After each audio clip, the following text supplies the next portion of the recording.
like to say typical cases coming in, but what we saw was high financial cases coming in. So what does that do to our budget? If we're not planning for or being wise about how we're planning for special ed, we have to open new rooms, we have to make sure we've got the right resources on board. So special ed is certainly one of our bigger drivers, which we can talk about it a little bit later. We're seeing contract service numbers go up, and we're also seeing specialized transportation costs go up. Technology. Yep. Resources. Fun fact, the district has 5 people on our HR team who support 2,000 staff members and 900 retirees. On the city side, they have just about the same staffing complement with half the amount of employees. So when I hear people say there's bloat at the district, I often look for business models that can be comparables for what our district team looks like.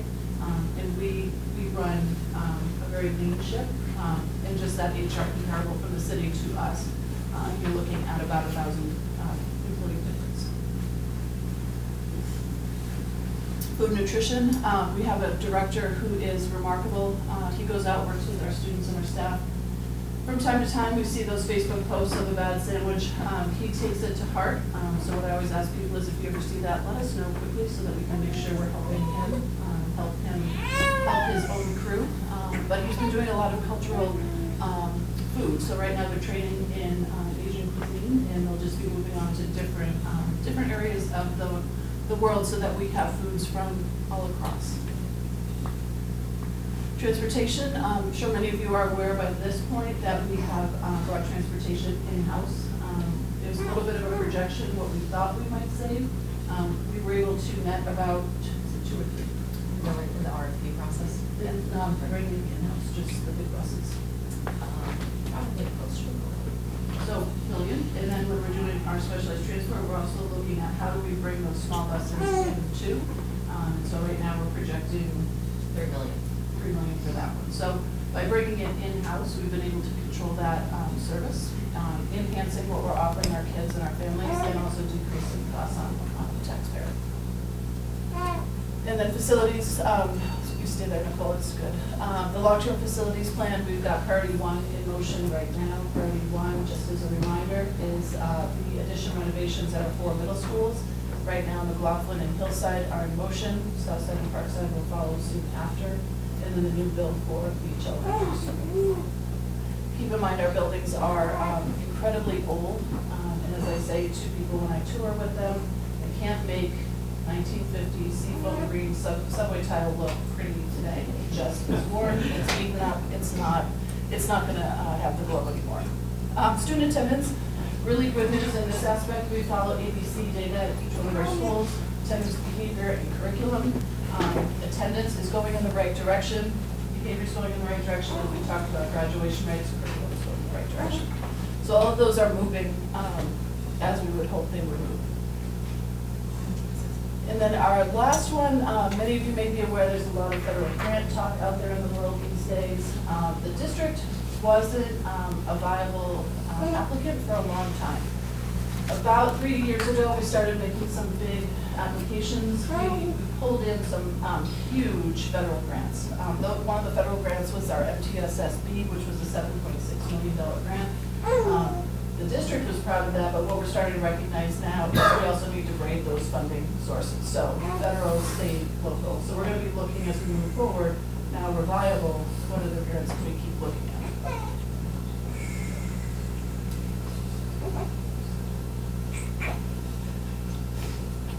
And I'm going to turn it to Karen to talk a little bit about how we built the budget. And I just want to orient you in time. What Karen's going to share is the budget we shared with our Board of School Committee in February. The Board of School Committee unanimously approved that budget, which then rolls over to the Board of Mayor and Alderman. So what you're seeing first will be what went to Board of Mayor and Alderman, following the Board of School Committee. So looking at this slide, this is our tax cap calculation, and the City of Manchester has a tax cap, and it's based on the 3-year average consumer price index. So we received this information from the City Finance Director. Looking at 2022, it was 6.5, 23, 3.4, 24, 2.9, the average of that is 4.27. So we built our budget based on the 4.27% tax cap increase. Looking at the bottom half of the slide, if you look at our current budget, it's $234.5 million. The tax revenues collected to support that $234.5 million is $120.4 million. So if we take the 4.27% and apply that to the $120 million in the tax revenue, that would bring into the district an additional $5.1 million in tax revenue. We have increases in our other revenues that I'll talk about on another slide of $6.4 million. So if you look at the 5.1 in tax revenue, the 6.4 in additional revenues from other sources, we would be at an increase of $11.5 million, which would bring our tax cap compliant budget to $246 million. Looking at the next slide, the left-hand side of the slide are the increases in revenues of the $11.5 million, and then the right hand is how we would spend that, so the increases in expenditures for the same $11.5 million. Looking at some of our revenues, our biggest revenue increase is in our adequate education aid. That's the amount that we received from the state. That's an $11.7 million increase. Our enrollment has leveled. The formula is based on enrollment as well as the rates that they give us for different categories. Our enrollment has leveled. We had been seeing a decrease in previous years, but we're pretty much leveled out now. The per pupil rates have increased based on the formula by 2%, as well as the differentiated aid. And again, those are, we have another slide that gets into a little bit more detail on the adequacy aid. Our interest income, our treasurer has estimated that we would see a reduction due to the interest rates of about $250,000. Our Medicaid revenue, another $250,000 decrease due to the changes in the rules. Our other revenues, last year we utilized, or I should say the year we're in right now, we utilized $9 million of one-time funds. We want to reduce that. We want to stop using as much one-time funds. So we recommended during the budget process to reduce that down to half. So to utilize $4.5 million of one-time funds, and that's why you see a reduction of 4.5, because we had 9 this year. We're going to go to 4.5 next year. And then all of our other revenues, a slight decrease of $262,000. So if you add those 5 or 6 line items, that would be the $6.4 million increase in revenues that we talked about on the previous slide. And then the bottom portion is the tax revenue that I talked about, the $5.1 million. So again, the 6.4 in non-tax revenue plus the 5.1 in additional tax revenue would bring it to 11.5 million. On the expenditure side, our salaries, we're seeing a $10.7 million increase. That seems a little bit high, but that's because we have some new categories in our salaries. As the superintendent had mentioned, we brought our transportation in-house. So previously that was in another line item under transportation because it was a vendor that was supporting those services. Now that it's in-house, we had to bring those employees onto our books. Also, we have a new category of paraprofessionals called Registered Behavior Technicians, RBTs. We were successful in developing a new job description and then bringing those people in-house and therefore reducing the professional and technical contracted services line item. So our salaries also includes all of our cost of living adjustments, our step and longevities, all of our teacher retirements that we would replace them at a lower salary, and all of our vacant positions. If we were to take out those categories that I just spoke about, the bus drivers and the RBTs, we would be at about a 4.5% increase, which is consistent with our cost of living and longevities with our collective bargaining agreements. Our benefits were, we increased the budget by 7% for our health insurance. I think that's a little bit low. We'll have to look at that when we get our final budget. Our consultants had recommended a 9% when we started the process. They tend to be a little bit higher. We tend to pull that number down a bit, but in this case, it's actually gone up. So now they're projecting a 10.3%, and we have 7% in there, which has resulted in a $1.7 million increase. So again, we'll have to look at that when we get the final numbers. Our retirement, although the rates have decreased slightly for New Hampshire state retirement system, we have an increase in our salaries, so therefore we're seeing an increase in our retirement as well as our taxes for our FICA. Looking at professional and technical services, we're seeing a $2 million decrease, and that's again because we were able to hire our RBTs, Registered Behavior Technicians, as employees, and also we're looking at bringing more contracted services in-house and reducing that line. Our transportation, it's a $3.7 million decrease, and that's because we brought the home-to-school transportation model in-house. So you're just seeing those salaries and insurance and fuel in different line items. Utilities, the Department of Public Works, they help us with the projection of our utilities. They are recommending, or they're seeing a decrease in natural gas and electricity next year. Natural gas is expected to be a 16% decrease, and electricity a 12%. You're actually seeing that line item go up because we now have the fuel for the buses in there. So an increase to that line of $400,000. City services, that's for our SRO officers, our facilities folks, as well as our Aramark custodial contract. We're seeing an increase in all of that of about 3%, a $320,000 increase. And our debt service, based on our current debt that's bonded, the city does the bonding for us, we're seeing an increase of $328,000. Our CIP capital projects that we had for this year as well as next year will not be bonded until fiscal year 27, so we're not seeing an increase due to those projects. We've also included in this line item the $17.7 million, which is for phase 1 of our facilities plan, and that $17.7 million came from an additional appropriation from the adequacy aid that we received last year, and we're seeing that continue on into future years. On the next slide, these are just the revenue changes that I spoke about to the right-hand column. In the middle column is where we are this year, fiscal year 25, by the line items, and then the left-hand column is what we are projecting for next year. And then if you look at the right-hand column, it's the change. So the first subtotal, the $761,000.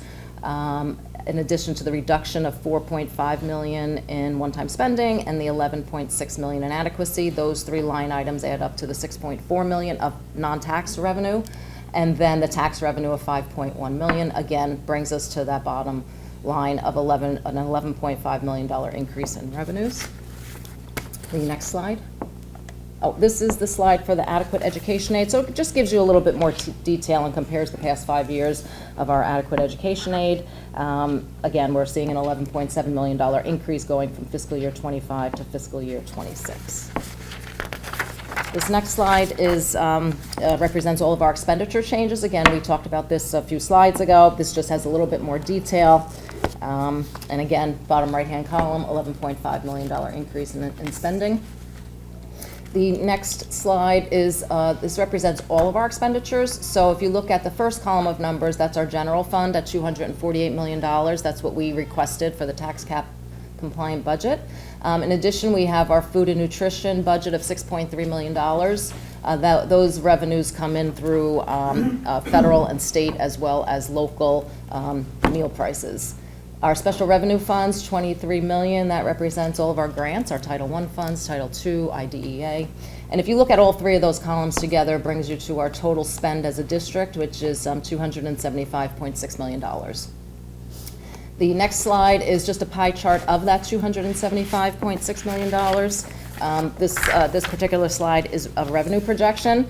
So 45 to the left-hand side, 45.6% is raised through state and local taxes. On the right-hand side, the big red box is the adequate education aid that raises 39.3%. And then just looking towards the bottom, our expendable trust, again, going down to the $4.5 million one-time funding represents 1.6%. The next slide is the same $275.6 million. This is for expenditures.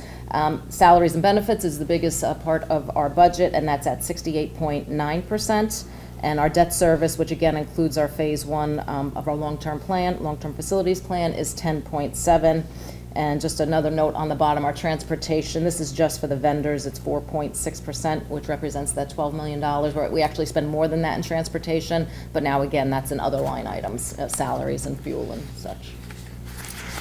And this represents our recommended capital improvement projects. The Board of School Committee did approve $6.6 million. That was forwarded on to the mayor, and the annual debt service on that will be $768,000, but again, that won't hit our budget until fiscal year 27.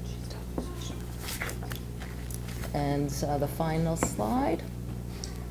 So these were the three budget amounts that we sent forward to the Board of Mayor and Aldermen. That's a typical process. Every time the Board of School Committee finishes, we put our package together. That goes over to the BMA. We then wait to get feedback from either the mayor or the BMA as a whole. And this year, we know that we got information back of a $9.55 million reduction into the tax cap compliant Board of School Committee approved. Do you have that one? The recommendation slide? We don't have a recommendation slide. The one that we did at the It's on board? it's on the website. Can you Oh, get it's on the it? Yeah. website? Yes. So we know that we saw that $9.55 million reduction from the Board of School Committee tax cap compliant budget to what was coming forward from the mayor's budget. So what we did as a team, we've got a pretty good crew running these days in that we pulled all of our department heads in, we pulled all of our principals in. Karen, Nicole, and I started going again, line by line by line through the budget. You saw in one of the pie charts all of the expenditures that we have. What we tried to do is look at a sweep across all of those pieces of the pie so we weren't hitting one place in particular. As a rule of thumb, we use 15 to 17 full-time employees, typically teacher and up, as a budget marker, 15 to 17 per million. So when we heard the number in the first instance, it was kind of that deep breath in to figure out what we were going to do. And what we ended up pulling together was a spread across all of the expenditures that we see in the district. I'm going to start going through recommendations while I try to find the presentation that we had. And I want to say clearly, none of the recommendations I put forward, none of the information I shared was something that I wanted to do. Making these reductions was one of the toughest tasks that I think our team has had to embark on in quite some time. And it's because for the last 3 years in particular, we've really worked on foundation build. How do we make sure we have good education within our classrooms? How are we supporting our teachers, salaries, and then what are we doing with our facilities? It was the first time in a long time. We had vertically aligned curriculum in all of our schools. We had professional development that was associated with that curriculum. We were doing data dives to see how are students doing, how are they reacting to the information that's going on in the classrooms, making those revisions on the back end. We had teacher salaries that were finally positioning us to be in a healthy place when we went into hiring season, and we're holding on to our employees. So for us, it was kind of this moment of, boy, any of these decisions we make are going to impact something that we've done. One of the models we focused on quickly was class size. We knew that by taking more staff out, we were going to see those class sizes start to jump and jump quickly. So we started running different models. If we removed this many teachers, what would class size look like and what would it look like at the different levels of our school? So you're going to see as I talk through the reductions where we ended up making the recommendations. So the first one was to reduce athletics. With our one-time spending funds that we had for this year, we started building up a foundation. What we wanted to do was grow athletics at the middle level, baseball, softball, wrestling, and unified PE. Essentially what we would do is halt for the year, and that would get us about a $90,000 savings. Now that amount is incredibly small, I agree. However, that's a teacher. And so when we were running these models, you'll see some small amounts, and then you'll see some big amounts, but every small amount went to bringing class sizes back down. We proposed a reduction in force. It would be 38 positions at our school buildings. What we saw with that was we could keep class sizes in good shape at the middle and high school level. However, 6 of our elementary schools were going to see class sizes jump above 20. They were going to range between 22 to 24, so still not the 30s of the days of old. However, 4 or 5 little munchkins in a room, that's a lot of bodies to keep moving forward. And I also want to caution us, COVID or the pandemic isn't a crutch to fall on, but it's a reality that we need to recover from. And so we still see students today back in the classrooms. We need to make sure we're addressing any of those learning gaps.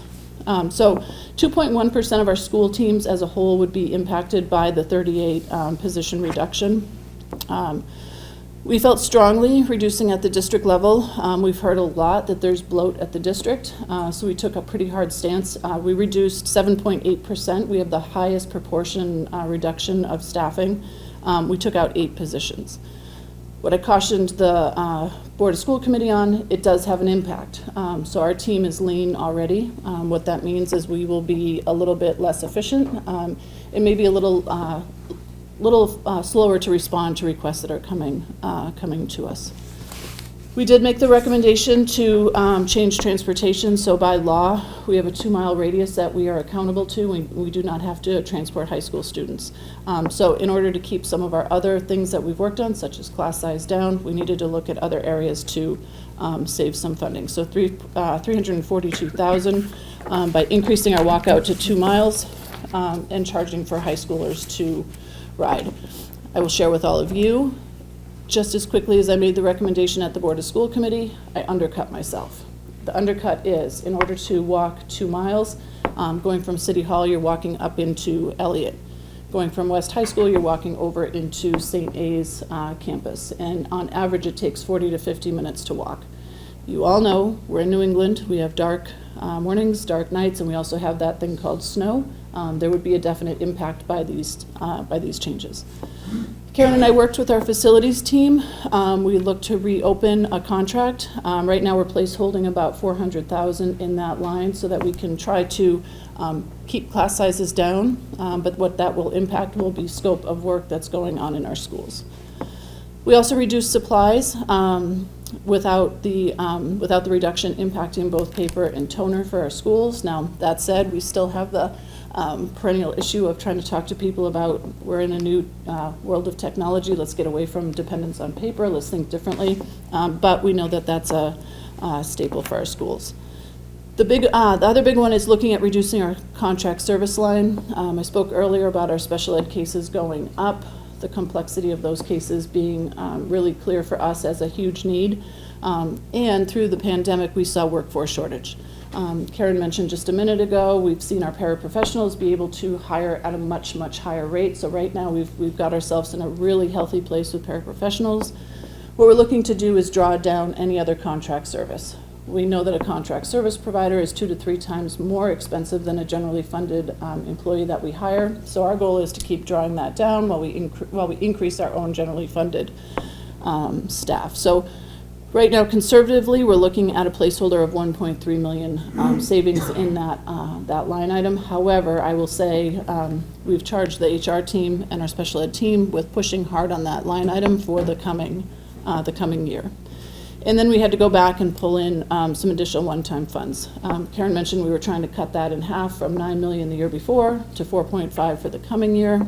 We'd be looking to add in just over $3.8 million, just to make sure we were balanced. And I want to caution, any of those shifts, we heard some school board members say, well, why can't we do this or do that? And the reality is we can do anything, but there's an impact somewhere. So if I draw down any of these other items, class sizes will go up. And I did not make a recommendation to the Board of School Committee to modify our policy. I think our policy is right. I think it's in the best interest of students and staff. I don't think we should be changing that policy language at all. Anything you want to add? I think that's it. Anything? Okay. So with that, Heather's still out on baby duty. I can take questions. Heather, do you want me just to do it? She's enjoying it. I know, she's in a happy place out there. She's a little bit. Hang on. Swapping out. Yes, I think the idea was just to open it up to questions. So I think this group, I'm sure we can all manage that without moderation. Yeah. Who has questions? Sure. Given the federal administration's stance on the Department of Education nationally, Yeah. what does that do To us? to you guys specifically? Yeah, so that's Nicole's wheelhouse. What we've been doing is we've been monitoring closely, federal, state, and local. What we're anticipating right now is essentially a hold of any of our title funding. We're not expecting an increase or a decrease, but we're waiting and watching as to when we might get those disbursements into the district. So what we did do recently was we saw that number. If we're anticipating it staying level, our salaries went up. So we had to make some adjustments on the back end to make sure our staffing met the funding that's coming in. So that's a hot topic. We also don't know what's going to happen with the USED going away, and what that will look like in New Hampshire. So we're watching right now. We're going to follow up specific to special ed. Yeah. Because IEP programs are going to Yeah. get slashed, at least from that. Yeah, so we're going to keep advocating. I think the best thing all of us can do is monitor and then advocate as we see the need start to present. We know that there's a bucket full of unfunded mandates every day, and that falls to local taxpayers to make sure that we're making those IEP needs met. So it's a huge topic right now. And then there's two drivers that I've been kind of keeping an eye on. We're seeing our autism spectrum numbers increase pretty dramatically in the complexity of those cases. So Karen mentioned the RBTs. Those are very specialized types of paraprofessionals that we have in working with those students. And then we're also monitoring the opioid epidemic. We still have those tentacles kind of moving in through the district. So those are two of the key drivers that we try to keep an eye on. What about New American Children? So we do still have two programs, well, one right now, we'll have two next year. We have a program for newcomers at Hillside Middle School right now. We're looking to split that into two, so there'll be one at Hillside, one at Parkside. The goal of that program is to essentially let them acclimate in and then get them to full inclusion as quickly as we possibly can. So there's a time, you can imagine, right, if you went to Poland and you're trying to figure out, how do I navigate in Poland? I've got to figure out how to navigate language, customs, everything. It's that cool down moment so that we can get them in, get them acclimated, but the goal really is to get them back out with typical peers. So that's staying put. So I was just, obviously budget choices is painful, thanks for Anybody? trying to make those choices as best you can. So a slightly different topic, what do you see as, challenges, opportunities with technology, AI-enabled stuff and dealing with curriculum and classroom, things like that, any, comments there? Yeah, so I think AI is the new frontier for all of us. We've been treating AI as both. What do we need to do to shore up our students so that they're not AIing a report coming in, but they're using AI as a tool to grow learning or understanding. So we're still moving through AI. I've got a little bit of a hiccup lately when I'm seeing, reference letters come in and they start to look really familiar and they've got same kind of like key or buzzwords in there. And so I think it's something that we have to keep monitoring. Anytime we can use it for efficiencies though, so when I think about our systems on the back end, that's where I think we can have some play. Maybe there's some savings that we can keep looking to actualize. I do want to roll back and say that's not a quick shift, only because historically in the district, we didn't invest in the back end. How many revisions are we outdated in Munis right now? Well, actually, we are up to date now, but we were, I think, 15 years behind.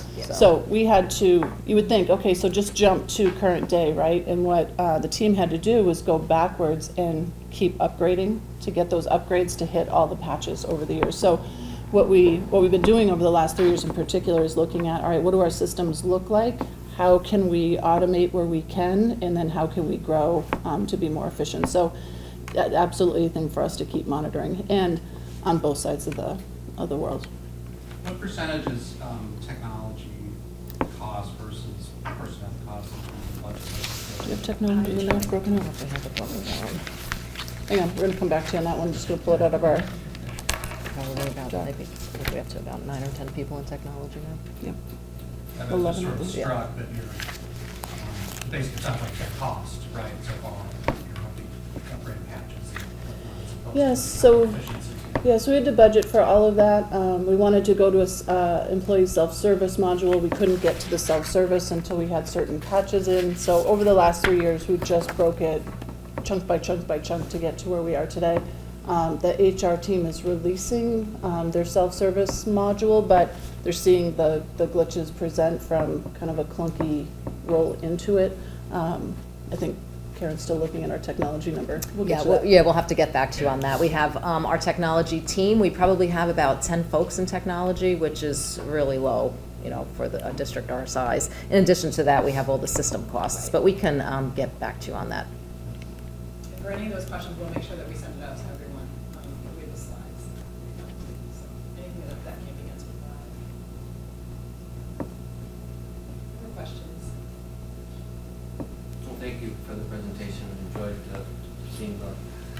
how the inner workings work. The question I have is, in regards to student achievement, in terms of kind of marrying that to the budget, what metrics do you use in sort of tracking achievement so that taxpayers can see where the money's going and how it's being used and what are the results of that money? Sure, so I'm going to talk in general first, and then I'm going to have you talk in particular about some of the accomplishments. So I bristle a little bit when I hear people say tie budget or tie contracts to student achievement. Couple reasons why. When I got to the district in 2014, as I mentioned earlier, we had over 30 kids sitting in a classroom. We had textbooks that were missing 3 rounds of presidents in those materials. We weren't doing professional development. We weren't rolling in a vertically aligned curriculum structure at that time. So we still have kids today who are sitting in that environment in their early years. So what we've done is we have essentially kind of leveled the playing field for all students. Let's make sure we have a curriculum that's being used across all of the schools in the district. We have a pretty high rate of transiency within our schools, within our students. So we want to make sure if they're at Bakersville or they're at Beach, they're getting the same learning experience, and then they roll to middle. That's new. So that's within the last 3 years. Roll back just a little bit, we also got impacted by the pandemic. So what we're seeing right now is we had a wide learning gap. Through the pandemic, that widened, and now I'll let you give the good news. Well, as we continue, we look at different data points. So we have our district data, which is the iReady achievement piece, and then we have our state data, which is the New Hampshire SAS and the SAT. And as we continue within these last couple of years, knowing that we have a consistent curriculum, a consistent program that everybody's using, along with aligned professional development to provide that instruction that the students need to close that achievement gap, we have seen growth happening. It hasn't happened as fast for achievement as we would like, but it is making some slow gains throughout. We're seeing participation in our SATs skyrocketing, which has not happened before. So we are seeing some slow gains in that, which is a good promising as we keep going forward and consistent throughout the last 3 years. So I'm going to circle back one more time. I talked about the ABCs earlier in my presentation. We tend to look at whole kid, not just one data point. So not just attendance, not just behavior, not just grades or graduation. We look at how is the whole student doing. When we're seeing attendance going up in the right direction, we're seeing competing or negative behaviors start to fall down in the right direction, and then we're seeing graduation and outcome data moving in the right direction. It's that whole kid, and when one of those parts starts to falter, which team needs to step in to either review deeper or figure out the system to support. So we haven't directly combined the two yet, but what we're doing is very actively building a system so kids can be successful in the years to come. Sort of piggybacking on that, with regards to achievements, like, 4th grade level, we talked at the last meeting about that. But if the child can't read at 4th grade level, why are we putting them to 5th grade? Why can't we hold them back, at least in reading or whatever topic they're not proficient in, to master that before they go to the next step? And by the time, as they get older, they just lose more interest if they're not doing well. Yeah, so we have a policy on retention and promotion. Those conversations need to happen way back in December. So if we have a student who's on the bubble of not being where we want them to be to make that promotion up, we need to have those chats way, way, way early in the year. Bringing in the family, bringing in the student, bringing in the resource team from the school to move them forward.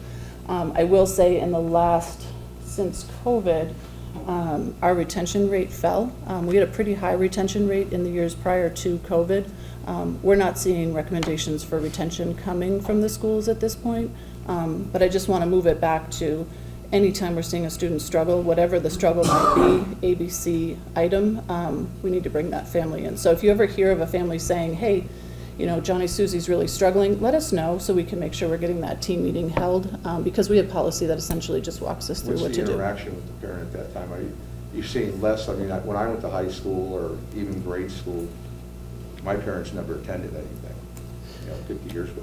Yeah. But basically, since you've been in, I mean, have you seen the improvement with parents interacting more? I mean, we took our kids to Bedford, the school situation, and it was night and day, but the Bedford school system seems like almost every parent was there every day. Yeah, so different economics. I would say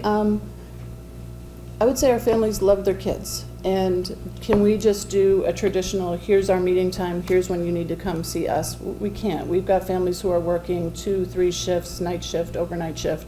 We need to be the ones who are smart and flexible in how we're reaching out to families. And so they love their kids. It just means we've got to figure out a way to have that conversation in a way that helps them lift their students. When we do see, we've got a number of our community partners in the room. When we see something that's faltering, we're trying not to say to a family structure, all right, you've got 3 kids at 3 different levels, come to 3 different meetings. We're trying to compact a little bit and say, all right, let's have a meeting for the Smith family, and we're going to talk about all 3 kids. And we're going to figure out how to make sure things are better functioning for all. So I think it's on us a bit to figure out how to be creative and reach out. I've not seen a parent say, no, I'm not coming. It's just how do we get them to us? We see them at their after-school events. We're seeing them at sport, at fine arts events. So we're pretty actively engaged with families. But keep in mind, go back to COVID. Everybody stay out, everybody stay out, everybody stay out. Even rolling out of COVID, meetings were remote, keep people out of the building because we didn't want to see things coming into the school as far as germs. So now we've got to bring people back in. Sorry, with regard to Boys and Girls Club, I know the reading program, they do things. And, Compliments, I mean, yeah. It's amazing, the connection, but talking about that, and even we've had Rotary try to go in and help with kids and stuff, but different clubs out there, organizations. Yeah, reach out. Because it's everybody's kids, and we all got to get involved. And I just see parents getting more disengaged over time. 2 family, both mom and dad have to work now, harder than ever, just to pay bills. So with that, how can we, support Boys and Girls Club or have some type of role to help, especially that grade level?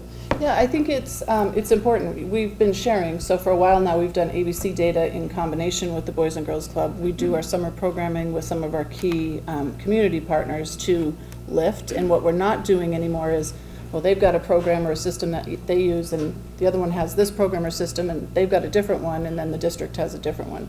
We're trying to make sure we're all talking together to lift kids and get information into the heads and hands of families so they can also support their kids at home. I guess my big question would be, how can these civic organizations add value? Yeah, keep leaning in, I would say. I think we're incredibly fortunate. I'm seeing Diane's head nod as I keep going. We're incredibly fortunate to have the community partners that we do, from soup to nuts. There's a lot of lean in, and I would say any one of you, if you hear or know of somebody who's interested in working with the district, reach out. You've got 3 bodies sitting here right now, but there's a lot of us who are, let's keep building that process and get it up on its feet. I'm looking at you and thinking about all the work we've done with kids' safety and sports, and I'm looking at different faces across the room, and there's been a ton of community lean in. So I would say keep the conversations going. I just like to add to the nonprofit sector, our schools need to be successful, and they can't do it alone. As a taxpayer, my children went to Central Proud. They had a wonderful experience. But our role is to step up as nonprofits and youth-serving agencies and support the district and communicate. The key is communication. Resources are always going to be tight. We can complain about that forever, but if we can maximize our resources and collaborate, and I've never seen such a strong collaboration between the nonprofit sector and the school district. It's been phenomenal. Steve Teal, I'm going to throw you under the bus. I'm just so incredibly proud of the work we are doing collectively. There are obstacles, and we are trying to figure out ways to bring families and provide the needs to our ABC program, opening community centers, the welcome centers. A lot of work has been done, and it's been pretty progressive. So kudos to you and your team. Budgeting is always hard. We're doing it ourselves. But there are a lot of solutions you just presented today, and I'm so grateful for that. So thank you. Thanks, Glenn. Yeah, I want to get back to technology specific to kids in the classroom. Sure. Are there places to go for grants to get them tablets or laptops? And where are we with that as a district, and what are the goals going forward? Do you want to grab that one? Let me start? Okay, so yes, there's grants. We also use what's called E-rate, which Karen, I'm sure, can explain much better than I will butcher. We look for any which way we can braid our funding to increase technology from both the platforms that we use and the hard products that we pull into classrooms. We were not a one-to-one district just a short time ago. I would say we are very close to being one-to-one at this point. What we need to do next, we essentially had to pause some of the work with some of the budget impacts. How do we refresh? So how do we keep replenishing those Chromebooks that we have in the classrooms? How do we keep teacher resources up to where we want them to be? We'll be working with our Director of Technology and Karen's office to keep looking for how do we best use our bonding process, how do we use our E-rate process, how do we go after grants, and then how do we general fund. So what we've started to do based on some of the feedback at the federal level is not depend on one bucket of funding, but look across buckets so that we can essentially braid so that we can keep funds as high as we possibly can and resources and materials in the hands of kids and staff. So I would say when I got here in 2014, we are nowhere near where we were at that point in time. I was scrapping to find Chromebooks or iPads for kids. Schools aren't in that position anymore. So we have a pretty good cycle of how we're moving technology forward. For those who don't know, one-to-one. One device per student, so kids have access directly to a device or a unit. I have a question. I don't know if this was covered while I was babysitting, so if it was, I apologize. But did you review the difference in the diversity of the district and how that data is challenging when you go a statewide view? Yeah, so we didn't. Thanks for that, Heather. Let me give you guys the quick talking points on that one. So I would say one of the points of pride in the city should be our collective diversity. We've talked a bit about special ed.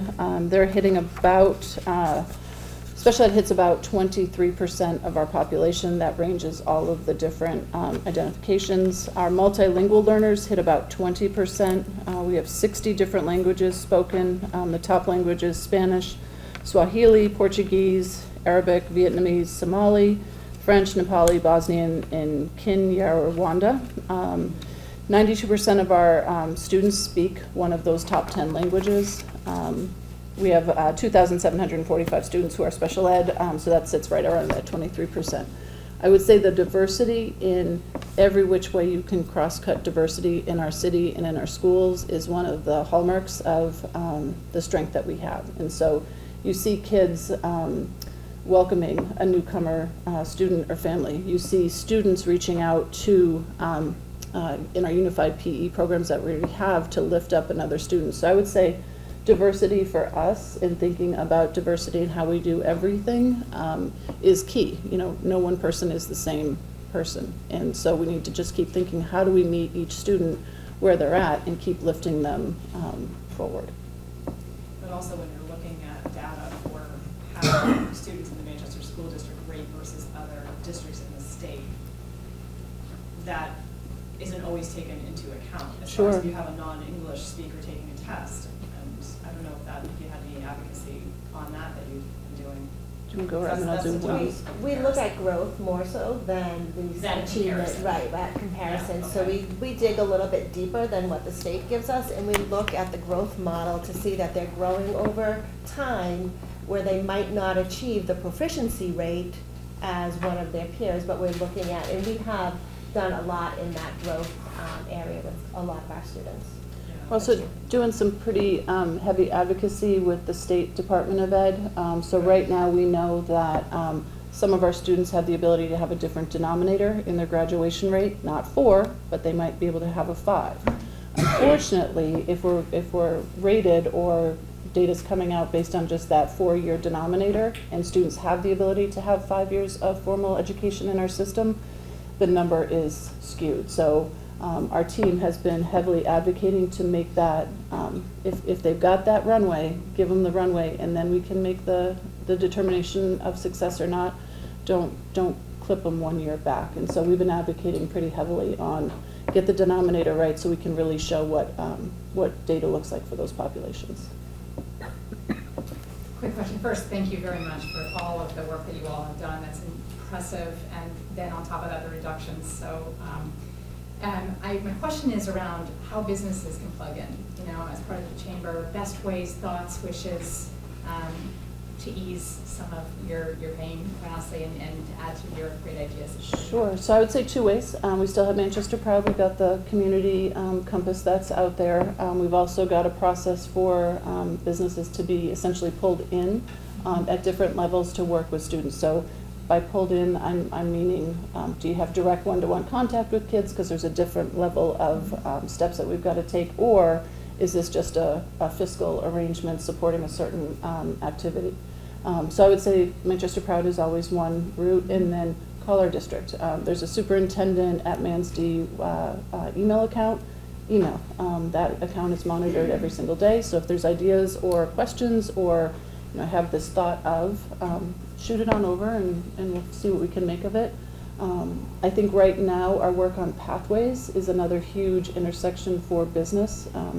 Been talking lately about, boy, wouldn't it be cool to have a lab set up in one of our schools, so if students are going towards biomed or a medical field, they already have been exposed to what a lab looks like, sounds like, feels like. What does a report look like? How do I interact in this type of environment? So we're starting to really build out our pathway work right now. It's a perfect intersection for business, any kind of organization in the city. Another question on, at the state level, I think there's a bill, either Senate or House, I'm not sure, but that got passed that's talking about rearranging the curriculum. So, yeah, so we're monitoring. We've got an education legislation committee within the Board of School Committee. We're monitoring hundreds of bills right now and looking for what would the fiscal impact be or the educational impact be of all those bills. I can take a look at which one you might be referencing and just get you some specific info on that one. Oh, sorry. Can you talk a little bit about the one-time use funds, and I know you're trying to cut back, and what the long-term impact will be? We'll talk about one-time use. Sure. So we, right now we have about $28 million in our expendable trust funds. There was a time when the district did not have expendable trust funds. There was also a time when we had them and they were down to like $100,000 level. And for a district this size, we've been trying to work with, our bond counsel, our auditors, to get an opinion as to what is the percent that we should have. Nobody seems to want to pinpoint an exact dollar amount, but our auditors have said that for a district as large as us, we should have at least 10%. So at a $234.5 million budget, we'd be looking at about $24 million. Right now, we have about $28 million, but this year we're utilizing some of it for curriculum, which our board did approve, as well as we brought some in to supplement our revenues this year. So I think we're going to end this year probably at about the $25 million mark. If we have to use next year, $8 to $9 million, that's going to bring us down even lower. One of my concerns is the health insurance. As I mentioned, we budgeted about 7%, but that trend is rising. So that's really what our expendable trusts are meant for. When we budget a certain amount, whether it's for special education, facilities costs or health insurance, and then we get more kids into the district with special needs, or our health insurance costs rise for whatever reason. That's really what the trusts are there for. They really shouldn't be a budgeting tool. So we really are trying to get out of that. I mean, we were, very lucky during the COVID years that we were able to put, that's where most of this money came from, because we weren't transporting kids weren't in school, so we were able to save some money. But we would like to keep at least 10% in there. Right now we're looking at going to about a 6.7% level if we do have to use the expendable trust as we projected for next year. So I get a little concerned about that, because again, they're there for reserves, they're not really there for a budgeting tool. But we have to balance it as well. When we're sitting on $25 million, do we lay people off? So unfortunately, it's only going to take us through this year. Next year, when we sit at the table to do the fiscal year 27 budget, the first thing we're going to be looking at is how are we making up that $8 or $9 million that we budgeted this year. So again, they're one-time funds, and if you don't have that source the next year, now you're looking at, okay, how do we get through this next year? And to me, that seems to be, we're doing a great job, I think, with our long-term facilities plan, but we don't really do that for budgeting. It's just like, let's get through this year. How are we going to make it through this year? So unfortunately, there's not that long-term planning. So having the trust funds is very important to keep at a good level. Karen just used a word I want to just clarify with everybody. She used the word layoff. We're not looking at layoffs right now, and we're not looking at layoffs because the way we looked at the reductions across the system as a whole, We're looking at attrition to make those reductions to the staffing pool, both at the schools and at the district office. So if you hear anybody out there worried about a layoff, please remind them, stay calm. We're making it work. We're gonna just be doing a really crazy jigsaw puzzle behind the scenes to get everybody into the right position that we have funding for. So no layoffs, all attrition. Thanks for saying that word. You mentioned, I think, 23% of the students are multilingual in 60 different languages that you wrote on. Mhm. How do you meet that translation and communication challenge? Yeah, so AI, right? So we've got some really cool tools that we've brought in. Wendy Perrin is our executive director for multilingual learners. She found these tools that you essentially can just keep in real time getting translations coming forward. We just did an event where English speakers were using the headset systems that we have. So for me, I'm listening to an event in a way that typically a non-English speaker would be listening to an event. So for me, that event was, holy smokes, there's a delay in here, or there's a patch missing in the translation. So I had a really keen insight into, well, we got to keep doing better. And Wendy looks at all of these AI tools, these systems that we can use, but then we also have a really dedicated pool of liaisons that we use that speak multiple languages. So it's really just patching together, how do we make sure we have language barriers crossed in the best way that we can, in the most timely way, so that there's not a huge delay in that. How do you put it on paper? Same thing. So she's got all the tools. It can essentially just kick back. We've got tools at the state level that can, for an IEP, they can translate into some of the native languages. So there's a lot of different systems that we dive into just to make sure we've got that need as covered as we humanly can. And I'll say this, we still we'll call a language bank phone number to try to get a certain language on board for us, and then we've got the wrong dialect. So it's like, okay, we were close, but then someone hops on the phone, and then we've got to kind of daisy chain through to get the right person for the family. Yeah, AI is good in that regard for sure. You've got a line item for charter school, Mhm. and there's been an increase this year. What's the nature of that line Not that item? one. It would be probably transportation or special ed would be my thinking. Yeah. So, I'm sure if we have that, we could get that yeah, we can get an percentage. exact percentage for you. So for kind of just understanding, we're responsible for special education services at the charters, we're responsible for transportation of the charters, and we also have to make access for food services. So we still have responsibilities to support the charters in That was those my regards. question, Yeah. not- I was Yeah. wondering. So when we see any of those items go in a higher direction, we've got to account for it. I think it's a bit of a misnomer. Are you not responsible for the children that speak other languages at the private schools? So we For are, health yep, we are. services? Yep, Oh, okay, I yep, thought so. yep. Pros and cons on a biannual budget for you guys, and lastly, the vision. I mean, I see the print out the fires type thing, and it's always tough, but given that vision, especially to the stakeholders, employers in the city here, you know, growing concerned every year, but what is that vision of the graduating student look like 4 years, 5 years from now? Yeah, so let me start there. I think our strategic plan outlines our mission and our vision. It's getting the highest quality education we can to all of our students so they have post-secondary success. So we're all striving for what do we need to do today, may it be an elementary, middle, or high school student, to prepare them for college career after public education. So I think the mission and vision is clear. I think the systems overhaul that we've done, and then the push in to get systems that are the curriculum, for example, we've got it now aligned so everybody's moving from the same understanding. The focus on reducing class sizes, investing in the district for buildings. I think the mission, the vision, the goals that we've got have been pretty clear, especially over the last 3 years. We do that 3 points in the year benchmarking, so opening with goals, mid-year update, and then the end of the year accounting. I think we're clear in that. I think sharing how businesses and community can stay connected to us will continue to be a huge piece. It's part of the reason why Heather's got us here today, to continue to share in different places. I think when we talk about budgeting, we've shifted quite a bit in the last 3 years in that we're pulling department heads to the table, and principals to the table in a very different way. This coming year, we'll be having some pretty tough conversations with them throughout the year. So, here's what your budget looks like for your school building.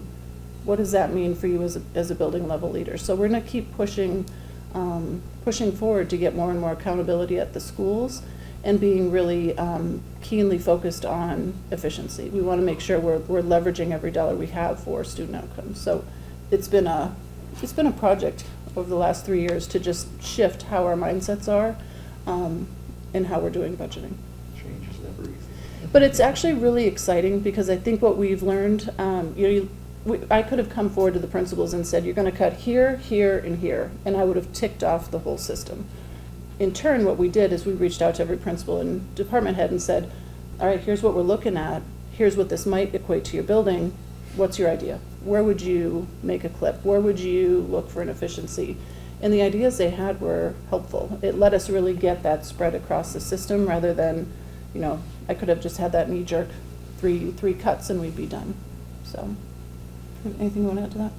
As far as the biennium budget, some of the things that we, as much as we would love to only do budgets every 2 years, some of the things that we would have to consider is the tax cap, because we won't know that. It's based on the CPI, so we don't know that, except on an annual basis. Also, the city, when we were presenting in front of the aldermen, I think it was Dan O'Neill had made a comment that, sometimes it's better for, as much as we want our budget earlier, sometimes it's better to wait until year end, because the city might bring in additional revenues and they'll have a fund balance. They'll be able to appropriate us more money. Again, that's one-time money, but if there's money available, we certainly would want an additional appropriation for that. And also our enrollment, the adequacy aid is based on our enrollment, so that's kind of like an annual type process. So again, change is difficult. It would be great to only have to do a budget every 2 years, but I think the way certain things stand right now, it might be a little difficult. Makes sense.